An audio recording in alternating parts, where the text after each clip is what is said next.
नमस्कार। द देसी अड्डा पर आपका स्वागत है। मैं हूं राकेश तिवारी। देखिए, महाराजगंज विधानसभा क्षेत्र से कौन कौन प्रत्याशी बना, आपको पता चला? आपके अंदर बेचैनी होगा, मैं समझ रहा हूं, क्योंकि महाराजगंज का महासंग्राम ही कुछ ऐसा है, पता ही नहीं चलता। चाहे वो लोकसभा का चुनाव हो या विधानसभा का चुनाव, कौन कैंडिडेट होगा, इसका फैसला एकदम अंत में जाकर होता है। सस्पेंस ऐसा रहता है कि खत्म ही नहीं होता। देखिए, महाराजगंज से एनडीए ने तो अपना उम्मीदवार घोषित कर दिया है। हेम नारायण शाह जनता दल यूनाइटेड के तरफ से एनडीए के प्रत्याशी होंगे, यानी कि पूरा एनडीए हेम नारायण शाह के पक्ष में चुनावी मैदान में उतरेगा, उनके लिए वोट मांगेगा। लेकिन महागठबंधन का क्या? महागठबंधन ने अपने प्रत्याशी की घोषणा अब तक नहीं की है। कल नामांकन की आखिरी तारीख है और आज कयामत की रात है, यानी कि आज के बाद कोई तय नहीं कर पाएगा कि आखिर कौन होगा। जो कुछ करना है आज ही करना है, फुल एंड फाइनल। लेकिन महागठबंधन की गांठें जो है वो सुलझने का नाम नहीं लेती, और ऐसे में नाम तो कई चल रहे हैं, लेकिन किसका फाइनल हुआ, किसके नाम पर मुहर लगा और किसका फोटो सिंबल के साथ बाहर आया, ये अब तक क्लियर नहीं है। देखिए, अंदर की बात मैं बताता हूं। अंदर की बात यह है कि यहां से विशाल जायसवाल, जो कि विनोद जायसवाल के बेटे हैं, आरजेडी के नेता हैं, उनके लिए तेजस्वी यादव अड़ गए हैं। तेजस्वी यादव इस कदर तक अड़े हैं कि उन्होंने बीती रात जब कांग्रेस का डेलीगेशन आया तो साफ स्पष्ट शब्दों में कह दिया कि पार्टी चाहे आरजेडी रहे, पार्टी चाहे कांग्रेस रहे, या पार्टी चाहे वीआईपी रहे, टिकट तो विशाल जायसवाल के पास ही जाएगा। तब ऐसे में भला कांग्रेस उस सीट को ले तो क्यों ले? उधर जब दिल्ली में यह फैसला हुआ कांग्रेस के बैठक में, सीईसी की बैठक में, तो महाराजगंज की सीट कांग्रेस के खाते में गई। कांग्रेस ने अपने सभी जीते हुए सीटों पर मुहर लगा दी। तो मामला यहां फंसा वहां फंसा। वीआईपी से यहां नीतीश द्विवेदी चुनावी मैदान में है। आप सबको पता है, लंबे समय से मुकेश सहनी नीतीश द्विवेदी को यह आश्वासन देते आए हैं कि यहां से वही कैंडिडेट होंगे। बिहार में यदि 2 सीटों पर भी चुनावी मैदान में उतरेगा वीआईपी, तो उसमें 1 सीट महाराजगंज होगा। और ऐसे में नीतीश द्विवेदी ने खर्च भी खूब किया, तामझाम भी किया, ऐसा माहौल बनाया कि महाराजगंज के लोगों को लगा कि वीआईपी का टिकट पक्का है।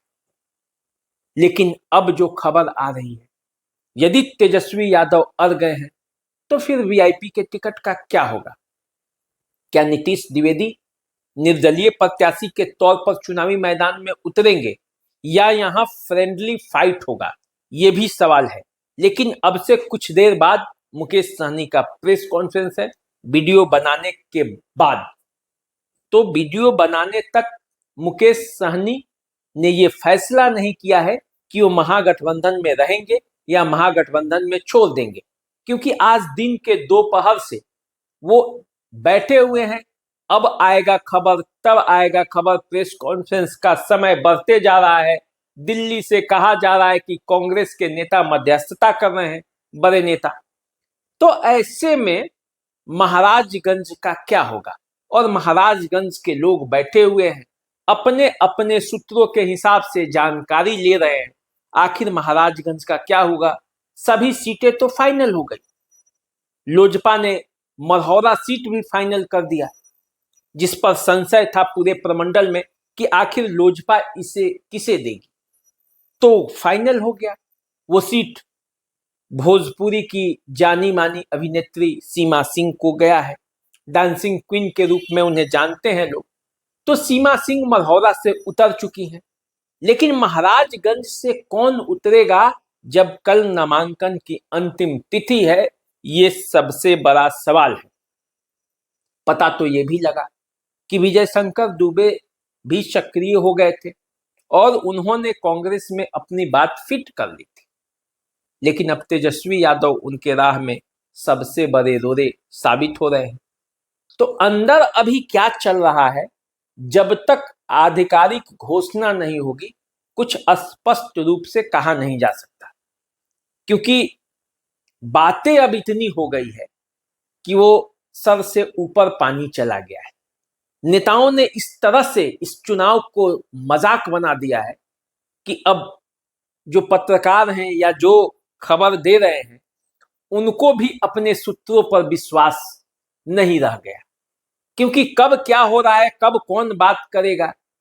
प्रेस कॉन्फ्रेंस के लिए 12 बजे बुलाया जाता है, मुकेश सहनी बुला लेते हैं, फिर उसे 4 बजे तक का टाल दिया जाता है, ऊपर से बातचीत चल रहा है, फिर उसे 6 बजे तक का टाला जाता है। अब तक गठबंधन में कोई सूत्र, कोई फॉर्मूला सामने नहीं आया है, जो है वो सूत्र के हवाले से ही है। तो मुझे लगता है कि सही तेजस्वी यादव ने कहा था, ये सूत्र सब मूत्र है, क्योंकि वो सूत्रों को मूत्र के समान ही करके छोड़ दिए हैं जिस तरह से वो लोग कर रहे हैं। देखिए, एनडीए को जो करना था उसने फाइनल कर दिया, अपने सीटों को पहले घोषणा कर दिया, फिर उसी में लोगों को एडजस्ट किया, जैसे हुआ मना लिया। महागठबंधन में इस तरह का जो है वो गांठ क्यों है? कोई ऐसा नहीं है कि आज अचानक से पता चला कि चुनाव है, आज अचानक से कोई महागठबंधन का साथी बन गया। अरे ये साथ तो लोकसभा चुनाव के साथ से है ना। कांग्रेस, वीआईपी, आरजेडी, वाम दल सभी लोकसभा चुनाव में भी साथ ही लड़े थे। एक हुंकार भरा था कि जब विधानसभा चुनाव आएगा तो साथ में लड़ेंगे, और हैं भी साथ में अभी तक। लेकिन यदि प्रत्याशियों की घोषणा नहीं हो रही है, और जिस तरह से प्रत्याशियों की घोषणा हो रही है और जिस तरह से लोग नाराज हो रहे हैं, वो कोई ना कोई सवाल तो खड़ा करता है, और इससे महागठबंधन की कमजोरी झलकती है। क्या होगा परिणाम छोड़ दीजिए, अंतिम में परिणाम कैसे होगा, समीकरण क्या होगा, जनता क्या करेगी, वो अलग बात है। लेकिन नेताओं ने क्या किया है, पूरे चुनावी प्रक्रिया को मजाक बना दिया है, कार्यकर्ताओं का मजाक बना दिया है, जनता का मजाक बना दिया है। लेकिन जनता सब कुछ देखती है, और जनता देखेगी तो फैसला भी करेगी। किसके पक्ष में करेगी ये मैं नहीं कहता, जनता को जो मर्जी होगा वो करेगा, जनता जो चाहेगी वो करेगी। लेकिन प्रक्रिया तो ऐसा उलझा है कि बिहार की राजनीति में ऐसा चुनाव शायद ही कभी देखने को मिला, जहां सब कंफ्यूज्ड हैं, जनता भी कंफ्यूज्ड है, नेता भी कंफ्यूज्ड हैं, कार्यकर्ता भी कंफ्यूज्ड हैं, और प्रत्याशी भी कंफ्यूज्ड हैं। कल चुनाव के नामांकन का आखिरी तिथि है, और उन्हें पता नहीं कि वो नामांकन करेंगे कि नहीं करेंगे। अब देखिए, ये तो उनकी दूरदर्शिता कही जाएगी कि जो इस रेस में होंगे कागज बनवा कर रखे हैं, और कागज बनवा कर रखे हैं तो भर भी दिया जाएगा, और कल पता चलेगा कि आखिर कितने लोगों ने नामांकन करने की तैयारी कर रखी थी और उनका नामांकन नहीं हुआ। क्योंकि शुरुआती दिनों में तो नामांकन करने वाले कर्मचारी भी बैठे हुए थे, खाली पड़ी हुई थी कुर्सियां, बैठ के इंतजार करते रहे। तो कल का दिन जो है वो बड़ा घमासान होने वाला है। चुनाव कार्यालयों पर भी नजर रखना पड़ेगा, जहां पे नामांकन हो रहा है, बड़ी भीड़ होगी, और देखिए क्या क्या होगा। तो चलिए, महाराजगंज के टिकट से जब सस्पेंस हटेगा तो मैं महाराजगंज के बारे में भी बताऊंगा, और बिहार की अन्य खबर को भी मैं आपके लिए लाता रहूंगा, बताता रहूंगा कि क्या चल रहा है। खास करके मेरे पास जब महाराजगंज को लेकर कई फोन आ गया तो मैंने सोचा कि एक जो यथा स्थिति है, जो कहा जा रहा है अपने अपने दल के नेताओं के लिए कि इनको टिकट मिल गया, इनको टिकट मिल गया, ठीक है, महागठबंधन के तरफ से 90% उम्मीद अब विशाल जायसवाल के लिए है, लेकिन मुहर तो नहीं लगा है। इसका मतलब ये है कि अब जितने भी छोटे नेता थे, छोटे नेता मैं इसलिए कह रहा हूं क्योंकि बेचारे जमीन पे काम कर रहे हैं, ऊपर तक पहुंच नहीं है, और जिनकी पहुंच ऊपर तक है, उनकी भले जमीन तक पहुंच हो या ना हो, टिकट उन्हें मिल जाएगा। ऐसे में कांग्रेस के जो नेता थे, प्रद्युमन राय, विजय शंकर दुबे, यशवंत कुमार चमन, विश्वनाथ यादव और भी जो कई लोग थे, आरजेडी के जो थे राजकिशोर गुप्ता और बहुत लोग थे लाइन में, सुशील कुमार डब्लू, मानिक चंद राय के बेटे भी थे। तो इन लोगों का क्या होगा ये आप खुद समझ सकते हैं। जब बड़ी मछली उतरती है पानी में तो छोटी मछली को खा जाती है। देखिए क्या होता है जब घोषणा होता है प्रत्याशी का। तो चलिए आप हमारे साथ बने रहिए, देखते रहिए द देसी अड्डा। चैनल को सब्सक्राइब कर लीजिए, फेसबुक इंस्टाग्राम पे हमें फॉलो कीजिए। अभी दीजिए इजाजत, नमस्कार।